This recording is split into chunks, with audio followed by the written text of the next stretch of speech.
Ассалаумағалейкум, құрметті көрермен, бізді тамашалауды және де бір ғана лайк тимесін басуды ұмытпаңыздар. Қарағандылық әйел шұжықтың ішінен түс тауып алды. Бұл менің сүйікті компаниямның өнімі еді, деді әйел. Қарағандылық әйел сатып алған шұжықтың ішінен түс тауып алған. Әйел жағымсыз оқиға туралы Новый Вестник газетінің тілшісіне айтып берген деп хабарлайды tengrinews.kz.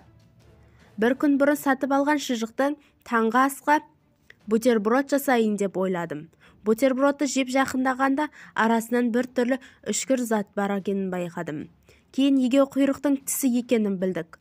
Оның көлемі адамның тісінен 2 есе үлкен. Сіріңке қорабының жартысындай. Жұтып қойсам не болатын еді? Кішкентай немереме бермегеніме қуанып отырмын. Осыған дейін барлық шұжықтың өнімдерін осылардан алатынмын деп жазды әйел. Қарағандылықтың айтуынша, мұндай жағдай бірінші рет болған жоқ екен. Жақында мен 45-ші кварталдағы дүкеннен сатып алған тортын алдым. Сол торттың кілегейлік ұшындағы ұзындығы 3 сантиметрге жуық сым тауып алдым. Мен бәрін мұқият шайнау керек екенін тағы бір рет көз жеткіздім. Енді менің шұжықтағы тістің ненікі екенін анықтайтын санитарлық қызметке барамын, деп жазды пост авторы. Бізді тамашалауда жалғастырыңыз.